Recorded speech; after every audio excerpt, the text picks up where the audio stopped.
जय श्री कृष्णा। आज हमारे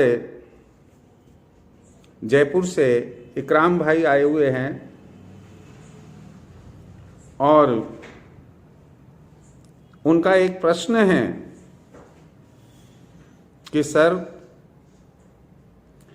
हमें यात्रा कौन सी दिशा में कौन कौन से दिन नहीं करनी चाहिए। अब आप देखिए कि 200 किलोमीटर दूर चलकर आप मेरे से मिलने के लिए आए और आपने गुजारिश की कि सर इस चीज़ को आप क्लियर कीजिए, क्योंकि समाज में कई ऐसे लोग हैं जिनका विद्वान व्यक्तियों से पाला पड़ता नहीं है या जाने में संकोच करते हैं, व्यापार करते हैं, व्यापार में सफलता कम मिलती है, किसी संबंध के लिए जा रहे हैं। पहले तो उम्मीद थी कि लड़की वाले या लड़के वाले मान जाएंगे और वहां जाने पर मालूम पड़ा कि उन्होंने कोई तवज्जो नहीं दी। तो आखिर उसके पीछे कोई ऐसा कारण भी होता है कि हमें एक पर्टिकुलर डे यात्रा किसी दिशा में करनी चाहिए या नहीं। देखिए व्यूअर्स,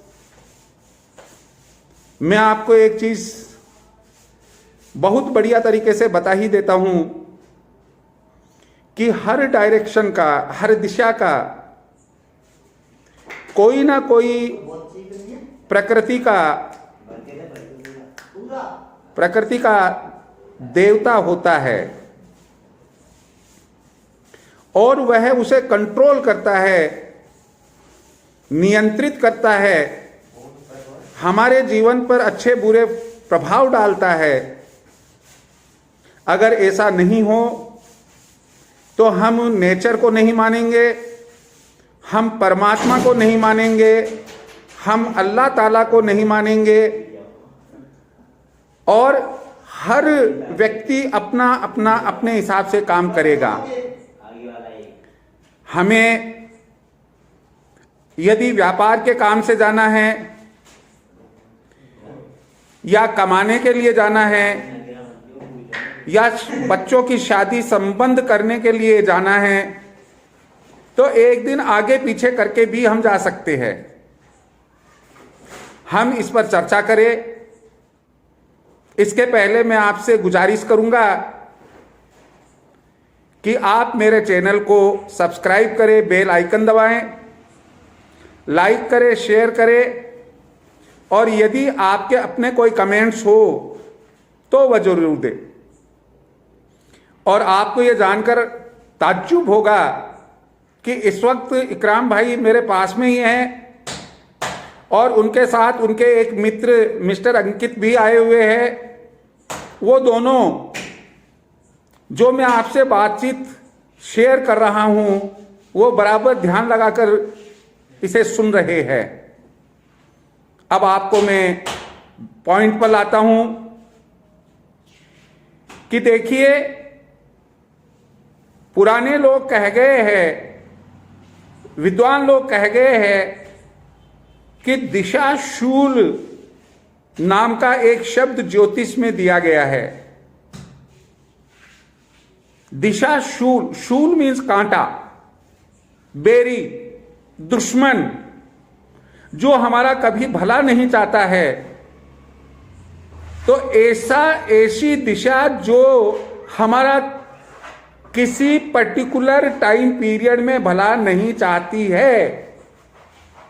आखिर ये दिशाशूल क्या होता है, कैसे हम याद रख सकते हैं, इसके संबंध में मैं आपको बता ही देता हूं कि दिशाशूल दो प्रकार का होता है। एक जो वार के अनुसार चलता है और दूसरा जो चंद्रमा के अनुसार चलता है।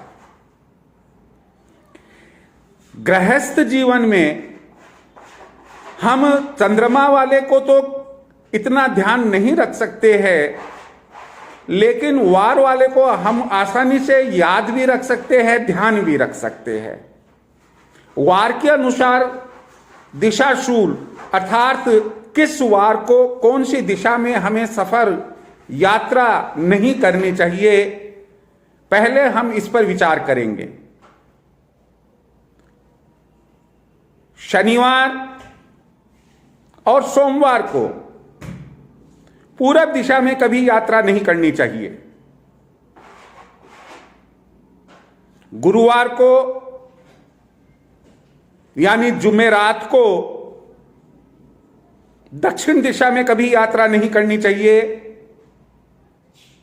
रविवार और शुक्रवार को, इन 2 दिनों को पश्चिम में यात्रा नहीं करनी चाहिए। और मंगलवार तथा बुधवार को, इन 2 दिनों में कभी भी उत्तर दिशा की यात्रा नहीं करनी चाहिए। यहां मैं आपको बता ही देता हूं कि दिशाशूल का वास जो अभी अभी मैंने दिशा के अनुसार बताया है, वह पूरब में शनिवार और सोमवार रहता है, दक्षिण में गुरुवार रहता है, पश्चिम में शुक्रवार यानी कि जुम्मा और इतवार रहता है, तथा उत्तर में मंगलवार और बुधवार रहता है।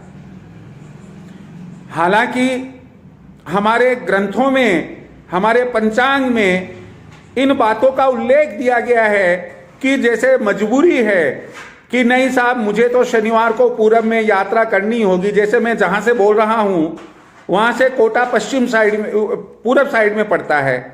अब शनिवार को पूरब में दिशाशूल है और मुझे तो यात्रा करनी है क्योंकि एक मजबूरी है, मान लो नौकरी ज्वाइन करनी है या कोई डेथ हो गई है या और कोई बात है, तो उनके तोड़ भी बताए हुए हैं। लेकिन हमेशा याद रखिए, तोड़ ही होता है। उसमें यह शर्त नहीं होती है कि कोई बुरा प्रभाव कदापि नहीं पड़ेगा। बुरा प्रभाव पड़ सकता है। शनिवार को कहते हैं कि यदि उड़द के दाने खाकर चबाकर जाएं तो आप शनिवार को यात्रा कर सकते हैं।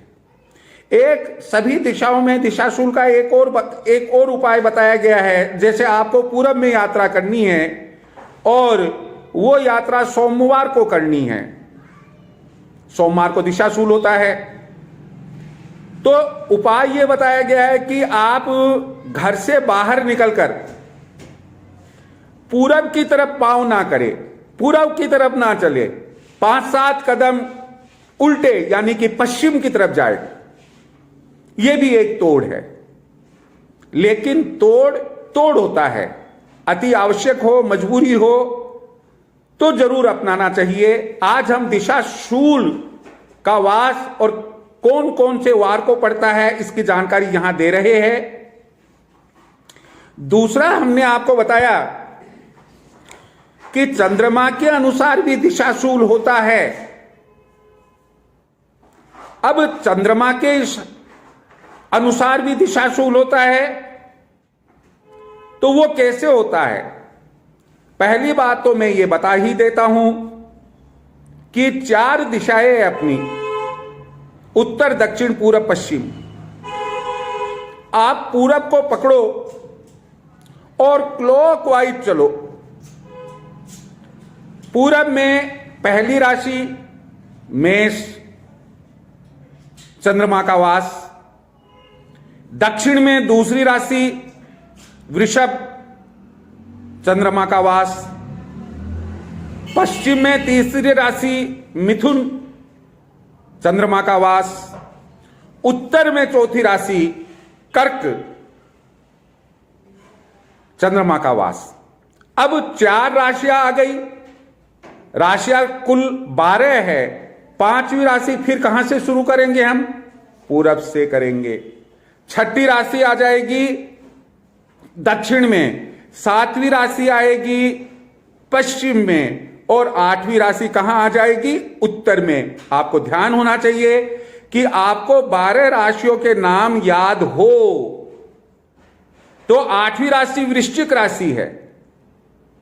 फिर 9वीं राशि जो धनु राशि है वो फिर पूरब में चंद्रमा का वास बताएगा, फिर पश्चिम में चंद्रमा का वास, दक्षिण में मकर राशि 10वीं राशि, पश्चिम में 11वीं राशि कुंभ और उत्तर में 12वीं राशि मीन राशि के अंदर चंद्रमा का वास होता है। यहां मैं आपको बता देता हूं कि जिस रोज आपको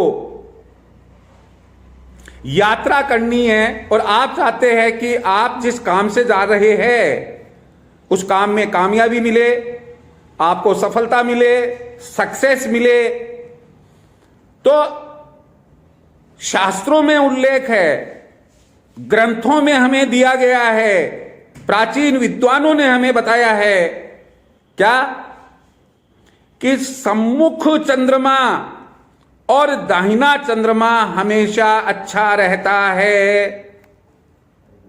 हमें उत्तर की तरफ यात्रा करनी है तो हमने देखा कर्क राशि का, वृश्चिक राशि का, मीन राशि का चंद्रमा जब वास कर रहा है, यानी कि हम न्यूज़पेपर से देखें कि आज चंद्रमा कौन सी राशि का है, अगर वो 4, 8, 12 राशि वाला कोई भी है इनमें से, तो हम उत्तर दिशा के अंदर यात्रा करेंगे, हमें सफलता मिलेगी। क्यों कि सम्मुख चंद्रमा हो गया। लेकिन एक विकल्प सफलता का और दिया गया है, और वह विकल्प यह है कि दाहिना चंद्रमा यदि है तो भी आपकी यात्रा सफल होगी, आपका कार्य सफल होगा। तो उत्तर की तरफ यात्रा, जहां मैं बैठा हूं इस वक्त, उसके उत्तर में जयपुर है। अगर मुझे जयपुर जाना है तो ऐसे केस के अंदर मेरे पास में 6 विकल्प है। क्या कि अगर वह है, यानी कि चंद्रमा 4, 8, 12 राशियों में है, मैं जयपुर जाऊंगा, मेरा कार्य सफल होगा। या चंद्रमा 1, 5, 9 राशियों में है तो मैं जयपुर जा सकता हूं, मेरा कार्य सफल होगा, कारण कि वो मेरे दाहिने हो गया।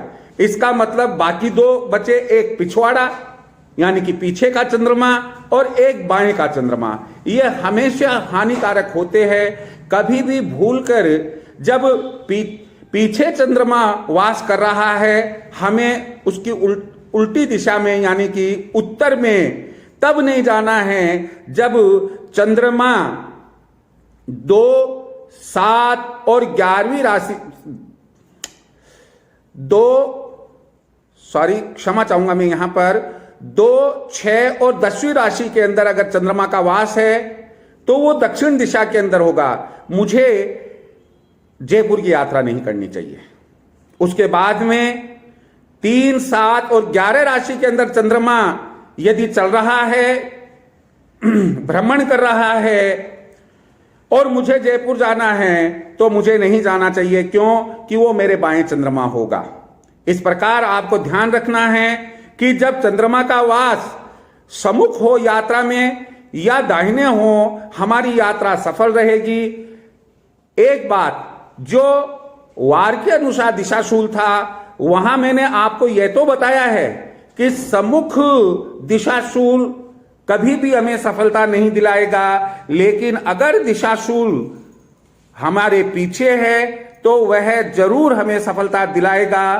तो इस तरह से वार के अनुसार दिशाशूल और चंद्रमा के अनुसार दिशाशूल मैंने आपको बताया। आप इन दोनों पर विचार कर और इनके अनुसार ही अपनी यात्रा की योजना बनाएं। आप पुराने समय में अगर जाकर देखेंगे, जैसे मैंने आपको 1-2 बार कहा कि मैं शेखावाटी का रहने वाला हूं, मैं जिस नगर का रहने वाला हूं वह नवलगढ़, जहां मेरा जन्म हुआ था, वहां 22 करोड़पति आज के 150 साल पहले हुआ करते थे। चाहे वो बगड़िया हो, सेक्सरिया हो, धनीधर का हो, मुरार का हो, और भी बहुत से वहां पर है। वे लोग पहले ब्राह्मण से ये पूछते थे कि हमें कौन से दिन यात्रा करनी है। ब्राह्मण ने बता दिया कि बुधवार को यात्रा करनी है, और बुधवार को मान लो ट्रेन नहीं है तो वो घर से बुधवार को रवाना हो जाते थे और रेलवे स्टेशन पर उतना समय काटते थे जब तक वो ट्रेन नहीं आती थी। तो ये देखिए आप कि आज वो लोग पूरे वर्ल्ड में विश्व मानचित्र पर अपना स्थान बनाए हुए हैं। हम यह नहीं कह रहे हैं कि अगर आप इन बातों का ध्यान रखेंगे तो आप भी उतने अरबपति खरबपति बन जाएंगे, बन जाते हैं। परमात्मा अल्लाह अगर ये चाहता है कि आप बन जाते हैं तो मुझे भी बड़ी खुशी होगी और आपको भी खुशी होगी। अगर आपका व्यापारिक कार्य है वह बन जाता है, आपका शादी ब्याह का कार्य बन जाता है, तो इस तरह से सफलता पाने के लिए, कार्य में सफलता पाने के लिए हमें वार के अनुसार ही अपनी यात्रा की योजना दिशाशूल को ध्यान में रखकर बनानी चाहिए। इसी के साथ मैं ये आज का वीडियो पूरा करता हूं। जय श्री कृष्णा।